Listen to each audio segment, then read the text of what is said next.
here with Tariq Haddad.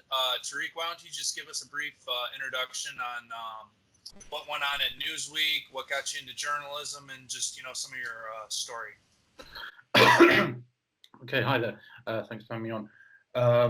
So I am a journalist. I started off at local newspapers, worked my way up. Started working for the International Business Times, which is a sister organization of Newsweek, or it was back in the day.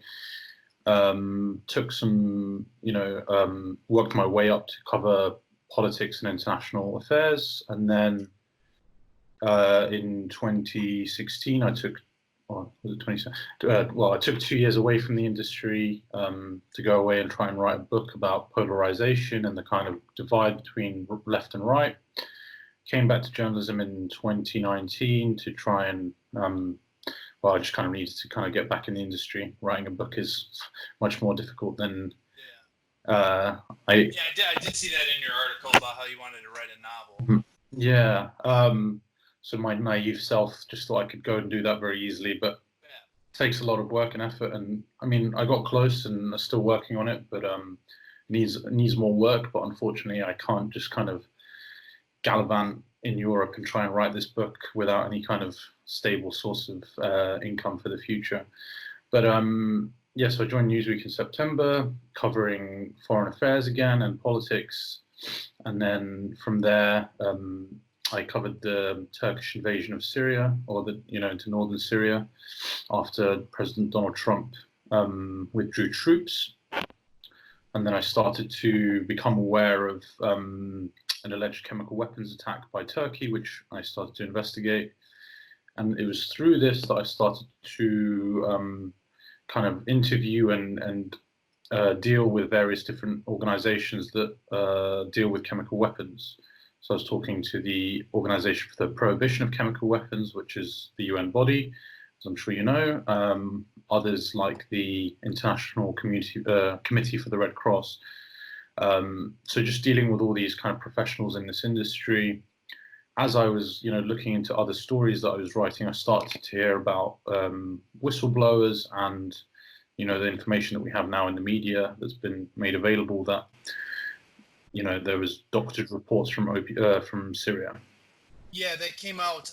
WikiLeaks put out that there were 4 leaked documents from the OPCW that they ruled out the chlorine exposure,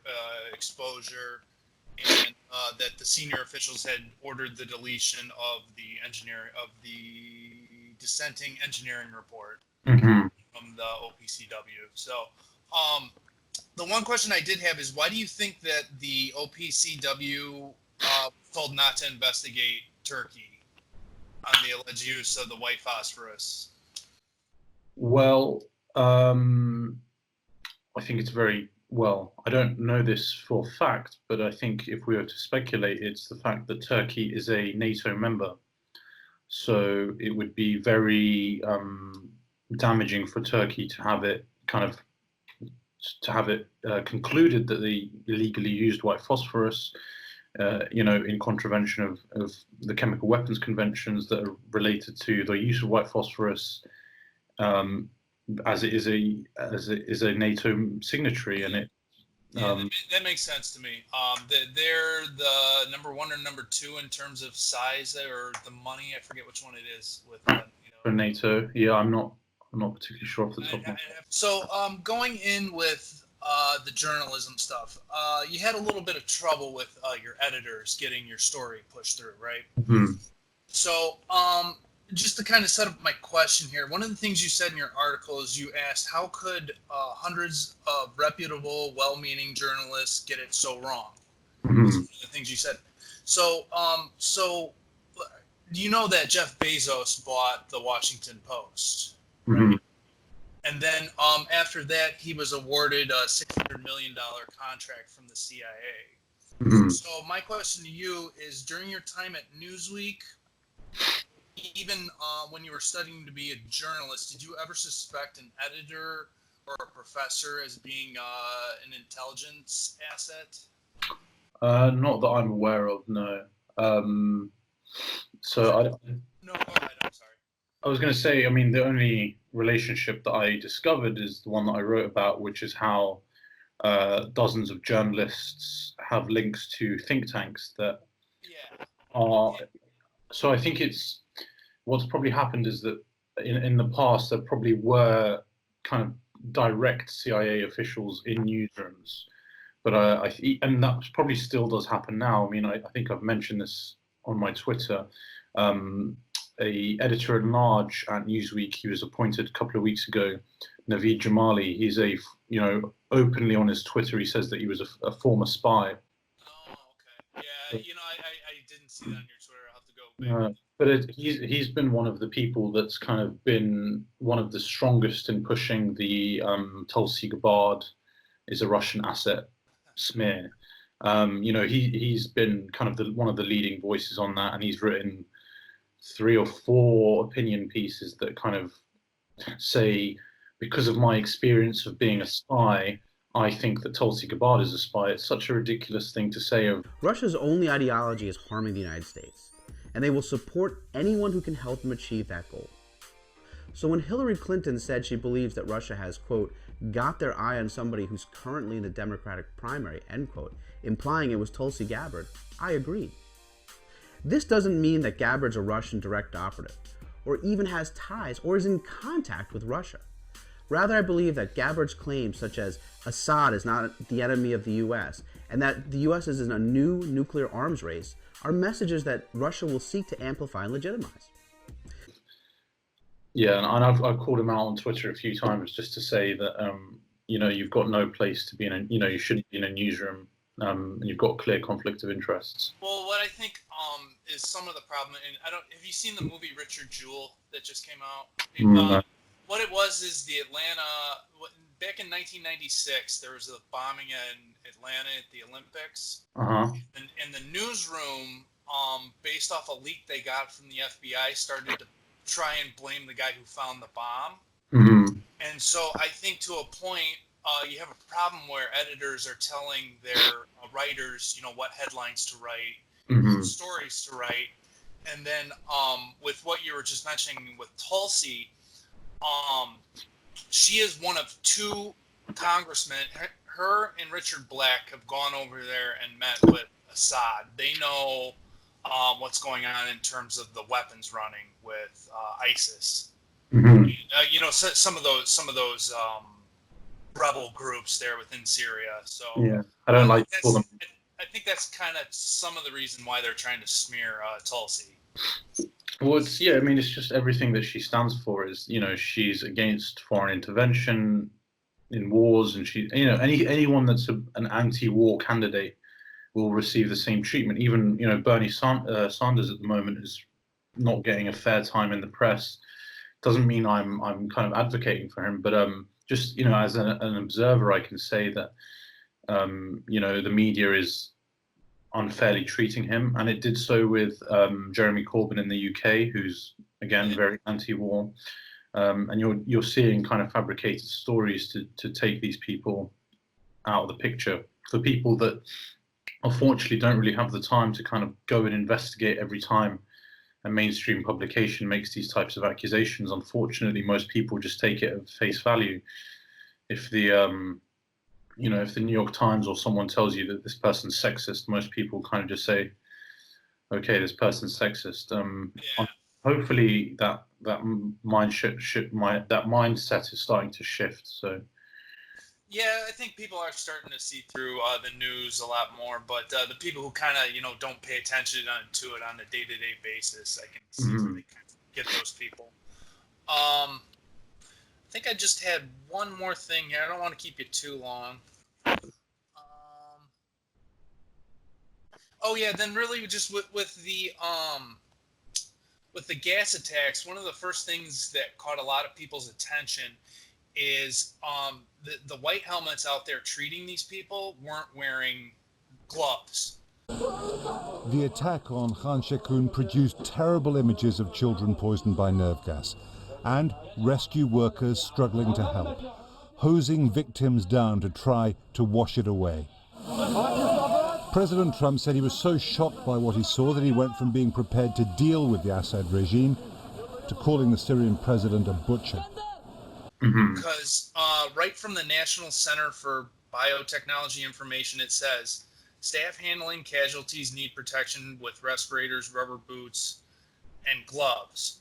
So is that something like, is a lot of people with these Syria attacks, they think it's fake, kind of a false attempt to sway opinion. Yeah. Have you seen anything along that lines, or can Oh, you yeah. elaborate on that a little more? Or? Oh, of course, yeah. So so I would recommend a website called the. Let me just think. I think it's called the Center for Propaganda Studies. I think I've heard of that before. Yeah, look up the name Pierce Wilson. So he's a academic here in the UK, and him and a group of other academics have sort of been studying the disinformation that's coming out of Syria and the propaganda. So they've documented some things about the white helmets. I'm pretty sure journalists like Eva Bartlett have also documented some of this. So some of the things that we've seen is that there's lots of things with the white helmets, but in terms of staging, what we've seen is that there is evidence of people that are being pictured as white helmets. They're seen in other pictures openly endorsing terrorist groups. So they're like waving the banners of. Yeah. I think I've seen something like that where they're going, oh, hey, here's the picture for such and such. I've seen pictures of white helmets workers, or whatever you want to call them, volunteers, standing over dead bodies with their hands cheering. I've seen reports that paramedics have said that the placement of some equipment is not proper. Yeah, and even when I go to cut in some clips on this interview, I can put that in. I can put in exactly what you're talking about there, and then they say, hey, that's not hooked up to where it can make a reading on someone. Yeah, and there's plenty of other examples like this, and obviously what's important to remember about the white helmets is who they're funded by. So it's a former British army officer. He passed away this year, as I'm sure you've heard. I don't know, James Mazurier. But and again, I haven't kept up on it. I just know that the Trump administration did just start funding them again within the past month, I think it was. So they were funded essentially from the British government at the outset. And what you also see is that it's not just the media that's involved in the propaganda push. What most people don't understand is how Hollywood is completely bought into the propaganda. I mean, it might seem fairly obvious when you see the kind of all the action movies that you do, but it's also things like the White Helmets. This is the thing. It's kind of this charitable organization that started off in Syria, but somehow it can make this multi-million-dollar Netflix documentary that's shot all beautifully and dramatically, and it gets nominated for an Oscar. But all that footage is very clearly. I watched some of it, and it was just, you wouldn't get such kind of picturesque photos, and everything just, seems very staged. And you see this with another Syrian film called Fosama, I think that's the name, or Fosana. But again, the same thing. And then the same thing with Bellingcat. They've had a movie made about how they started from someone's bedroom, all completely full, of course. But, it goes and wins best movie or something at some New York Film Festival. It's going to be, I'm sure, released on Netflix soon. And so even though there are journalists that find these things and point these things out, the trouble is the majority of the population, because we're all more interested by entertainment than other things. Unfortunately, someone will just say, oh, this is a good Netflix documentary to watch, and then it's in, they completely buy into the story that this is this well-meaning organization. So I think people need to be more aware of how propaganda works. How you talk about the propaganda, are you familiar with the Mujahideen? Mm-hmm. Back in the 80s, yeah, they had kind of the same thing where they had these videos that they would have, and it's like professional cuts going into the video. So it's like you guys didn't make that on your own. Mm-hmm. And then back to kind of one of our points earlier about journalists, when that Jamal Khashoggi thing happened, when he was murdered, the news never mentioned that he traveled with Osama bin Laden for 7 years. Khashoggi. Yeah, Khashoggi. Ah. He was one of the Mujahideen propagandists. So the guy was a terrorist, and then they're making him off like he's some well-meaning journalist. I mean, I don't know about that specifically, but from what I know of Khashoggi, I think he probably was an honest journalist. I mean, that doesn't mean that what you're saying is inaccurate. You see, it's one of those things that, again, I'm not 100% specific on the history, but the Mujahideen were working with the United States at some. Yes, correct. Yeah, the CIA had funded and helped train them against the Russians. Yeah, that's what they were doing. So, I mean, there are possibilities that he could have been, as a journalist, because I know, like, one of my favorite journalists, for example, Robert Fisk, who's one of the all-time. With him, yeah. He's interviewed Osama bin Laden 3 times. So I don't, and I think as journalists we shouldn't have, I'm sure if I went and interviewed Bashar al-Assad tomorrow, people will have a problem with that. But I think as a journalist, my job is to speak to the leaders of countries, and it doesn't matter what you think of them. Sure. My job is to speak to them and find out what they have to say. That doesn't mean I agree with it.